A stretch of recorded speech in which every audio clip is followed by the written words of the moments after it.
चंडीगढ़ की एक वीरान हवेली, जहां हर कदम पर मौत और खौफ का साया मंडराता है। वर्षों से सुनसान इस जगह को लोग भूतिया हवेली कहते हैं यहां एक चुड़ैल की आत्मा भटकती है, जिसकी चीखें रात के अंधेरे को और गहरा कर देती हैं। विक्रम, एक जिद्दी पत्रकार, इस हवेली के राज को उजागर करने निकला, लेकिन जो उसने देखा उसने उसकी जिंदगी हमेशा के लिए बदल दी। क्या वह चुड़ैल को शांत कर पाया, या वह खुद उसका शिकार बन गया? डर और रहस्य की इस कहानी में जानिए जब एक इंसान ने आत्मा के दर्द और श्राप का सामना किया तो क्या हुआ। अगर आप लोग हमारे चैनल पर नए हैं तो प्लीज चैनल को जरूर सब्सक्राइब करें, ताकि ऐसे ही कहानी आप लोगों को मिलता रहे। तो चलिए कहानी शुरू करते हैं। ये हवेली सालों से वीरान पड़ी है। कहते हैं कि यहाँ रात में अजीब अजीब आवाजें आती हैं, और जिसने भी यहाँ रात बिताने की कोशिश की वह कभी वापस नहीं लौटा। विक्रम, जो एक पत्रकार था, अपनी कहानी के लिए नई जगहों की तलाश कर रहा था। जब उसने इस हवेली के बारे में सुना तो उसने तय किया कि वह इसका रहस्य सुलझाएगा। गांव वालों ने उसे बहुत मना किया, लेकिन वह अपनी जिज्ञासा के चलते पीछे नहीं हटा। शाम ढलते ही विक्रम ने अपने कैमरे और टॉर्च के साथ हवेली की तरफ बढ़ा। हवेली के गेट पर पहुंचते ही ठंडी हवा का झोंका आया और गेट अपने आप खुल गया। अंदर कदम रखते ही उसकी टॉर्च की रोशनी झटके से बुझ गई। अब वह सिर्फ अपने मोबाइल की रोशनी के सहारे आगे बढ़ा। भीतर जाने पर उसे दीवारों पर खून जैसे लाल धब्बे और टूटी फूटी चीजें दिखाई दी। एक पुराना झूला हल्के से हिल रहा था, जबकि वहां कोई हवा भी नहीं थी। तभी उसे एक महिला की धीमी धीमी रोने की आवाज सुनाई दी। विक्रम उस आवाज की ओर बढ़ा, लेकिन जैसे ही वह हवेली के मुख्य कमरे में पहुंचा, उसे वहां एक औरत की परछाई दिखाई दी। उसके लंबे बाल थे जो जमीन तक लटक रहे थे, और उसकी आंखें खून जैसी लाल थीं। वह सफेद साड़ी में लिपटी हुई थी। तुम कौन हो? विक्रम ने कांपते हुए पूछा। उसने धीरे धीरे सिर उठाया और मुस्कुराते हुए कहा, तुमने यहां आने की हिम्मत कैसे की? उसकी आवाज गूंजने लगी। अचानक वह चुड़ैल विक्रम के पास आ गई और उसकी आंखों में सीधे देखने लगी। विक्रम का शरीर बर्फ जैसा ठंडा हो गया। चुड़ैल ने बताया कि वह इस हवेली की पूर्व मालकिन थी। उसका नाम सुरेखा था और उसे उसके परिवार ने इस हवेली में जिंदा जला दिया था। तब से उसकी आत्मा यहाँ भटक रही है। जो भी इस हवेली में आता है वह उसकी कैद में फंस जाता है। विक्रम ने उससे विनती की कि वह उसे जाने दे। चुड़ैल ने कहा, तुम्हें यहाँ से बाहर निकलने के लिए इस हवेली का वह दरवाजा खोजना होगा जो कभी खुलता नहीं है। लेकिन एक बात याद रखना, अगर तुमने मुझसे नजरें हटाई तो तुम्हारा अंत यहीं हो जाएगा। डर के मारे विक्रम ने कमरे की तलाशी शुरू की।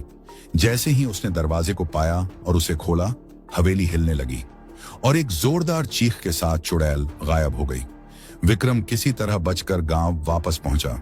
उसने गांव वालों को यह बात बताई, लेकिन कोई भी उसकी बातों पर विश्वास नहीं कर रहा था। जब उसने अपनी रिकॉर्डिंग देखना चाहा तो उसमें सिर्फ अंधेरा और एक खौफनाक हंसी सुनाई दी। उस दिन के बाद से विक्रम ने कभी उस हवेली की तरफ मुड़कर भी नहीं देखा। लेकिन हवेली से लौटने के बाद भी विक्रम चैन से नहीं रह सका। हर रात उसे वही चुड़ैल सपने में दिखती। कभी वह अपने बालों से उसे जकड़ लेती तो कभी उसकी खून से भरी आंखें उसे घूरती। विक्रम को ऐसा महसूस होने लगा जैसे वह अभी भी उसकी कैद में है। एक दिन जब वह अपने ऑफिस में अपनी रिकॉर्डिंग को दोबारा देखने की कोशिश कर रहा था तो कैमरे में अचानक स्क्रीन के कोने पर वही चुड़ैल दिखाई दी। उसकी लाल आंखें विक्रम को घूर रही थीं। उसने घबराकर कैमरा बंद कर दिया, लेकिन तभी लाइट्स छपकने लगी और एक अजीब सी आवाज कमरे में गूंजने लगी, तुम मुझसे बच नहीं सकते। विक्रम ने इस डर से छुटकारा पाने के लिए एक तांत्रिक की मदद लेने का सोचा। तांत्रिक ने उसकी पूरी कहानी सुनी और बताया कि चुड़ैल की आत्मा इस दुनिया में बंधी हुई है। उसकी मुक्ति के लिए उस हवेली में जाकर एक विशेष अनुष्ठान करना होगा। रात को विक्रम तांत्रिक के साथ उस हवेली में पहुंचा। तांत्रिक ने पूजा का सामान निकालकर मंत्रोच्चार शुरू किया। जैसे ही मंत्रों का असर बढ़ने लगा, हवेली हिलने लगी। दीवारों पर बनी तस्वीरों से खून टपकने लगा और अचानक चुड़ैल प्रकट हुई। वह चिल्लाते हुए बोली, ये मेरी जगह है, मुझे कोई यहां से हटा नहीं सकता।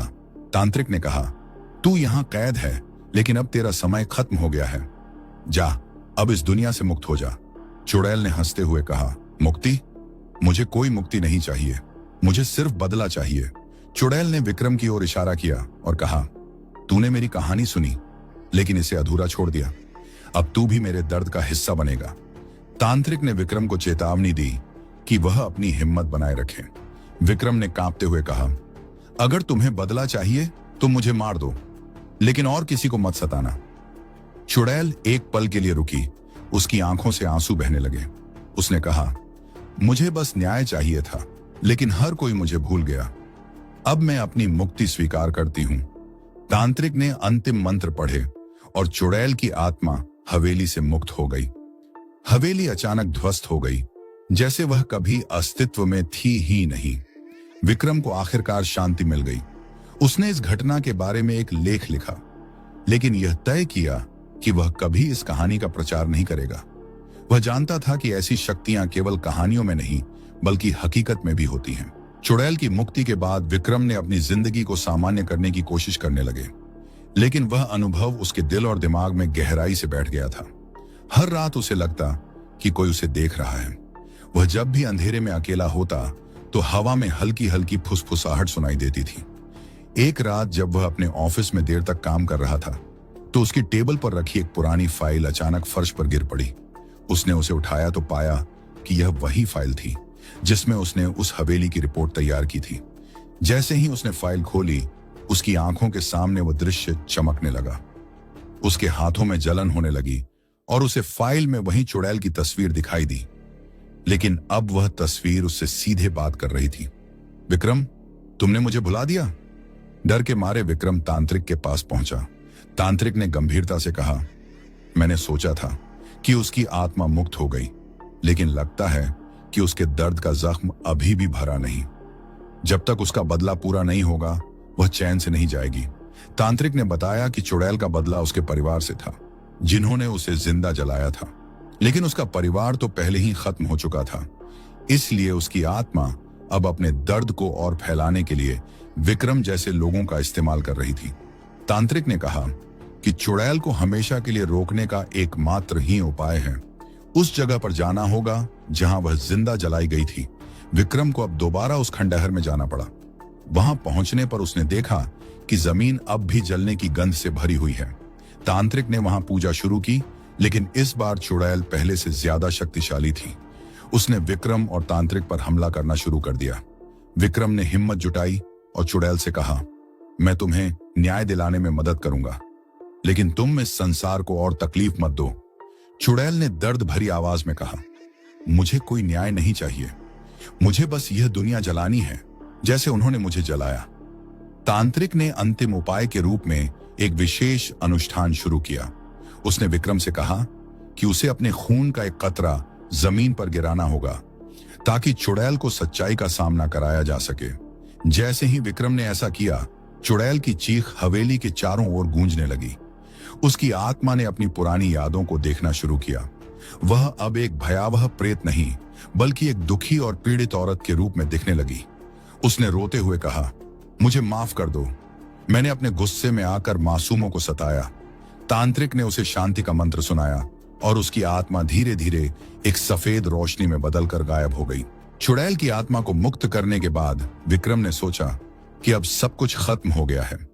उसने तांत्रिक को धन्यवाद दिया और यह तय किया कि वह फिर कभी किसी अजीब रहस्य की खोज में नहीं जाएगा। लेकिन कहानी यहीं खत्म नहीं हुई। कुछ महीनों बाद विक्रम को एक अजीब फोन कॉल आया। कॉल करने वाला व्यक्ति बेहद घबराया हुआ था। उसने कहा, मैं चंडीगढ़ की उसी हवेली के पास से गुजर रहा था और मैंने एक औरत को देखा, लंबे बाल, लाल आंखें, सफेद साड़ी। यह सुनते ही विक्रम का दिल बैठ गया। उसने सोचा, क्या वह चुड़ैल वाकई में मुक्त हो गई थी या वह अब भी भटक रही है। विक्रम ने उस जगह पर जाने का फैसला किया, यह सोचकर कि शायद सब कुछ केवल डर और भ्रम का हिस्सा है। लेकिन जब वह वहां पहुंचा तो उसे महसूस हुआ कि जगह बदल चुकी है। हवेली का नामो निशान मिट चुका है, लेकिन वहां ठंडी हवा अब भी बह रही थी। वह अपनी टॉर्च के सहारे आगे बढ़ा। तभी अचानक उसे दूर एक परछाई दिखाई दी।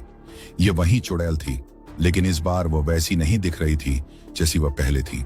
वह रो रही थी, जैसे किसी से मदद मांग रही हो। तुम फिर वापस क्यों आई? विक्रम ने कांपते हुए पूछा। उसने धीरे धीरे सिर उठाया और कहा, मैं तो मुक्त हो गई थी, लेकिन इस जगह का श्राप अब भी जिंदा है। मैं तब तक यहां फंसी रहूंगी जब तक इस श्राप को खत्म करने वाला ना आ जाए। तांत्रिक ने पहले ही विक्रम को चेताया था कि यह श्राप केवल एक इंसान के बलिदान देने से ही खत्म हो सकता है। विक्रम ने यह सच अब समझ लिया था कि चुड़ैल की आत्मा को पूरी तरह से मुक्ति देने के लिए उसे अपनी जान देनी होगी। विक्रम ने अपनी अंतिम सांस लेते हुए कहा, अगर मेरा जीवन इस दर्द और डर को खत्म कर सकता है तो यह सही कीमत है। जैसे ही उसने यह कहा, चुड़ैल की आत्मा ने उसे देखा और उसकी आंखों में कृतज्ञता के आंसू आ गए। हवेली का श्राप टूट गया। विक्रम ने अपने प्राण त्याग दिए और उसी पल चुड़ैल की आत्मा सफेद रोशनी में बदलकर स्वर्ग की ओर चली गई। आज उस जगह पर एक बड़ा पार्क बना हुआ है जहां बच्चे खेलते हैं और लोग सुकून के पल बिताते हैं। लेकिन कहते हैं, अगर आप वहां रात में अकेले बैठें तो आपको हल्की हल्की हवा में विक्रम की आवाज सुनाई देगी। कुछ कहानियां खत्म होने के लिए होती हैं, लेकिन कुछ कहानियां अमर रहती हैं। हर डर के पीछे एक दर्द छिपा होता है। जो इसे समझ ले वही सच्चा इंसान होता है। तो दोस्तों, ये थी चंडीगढ़ की उस भूतिया जगह की डरावनी कहानी, जहां डर और रहस्यों का साया हमेशा बना रहता है। अगर आपको ये कहानी पसंद आई हो और आप ऐसी और भी खौफनाक कहानियां सुनना चाहते हैं तो हमारे चैनल को सब्सक्राइब करना ना भूलें। साथ ही बेल आइकन दबाएं ताकि अगली बार जब हम कोई नई कहानी लाएं तो आप उसे सबसे पहले सुन सकें। अंत तक बने रहने के लिए धन्यवाद और याद रखें, कभी कभी जो दिखता है वो सच में होता है। तो चलिए मिलते हैं अगली कहानी में। तब तक सुरक्षित रहें और सावधान रहें।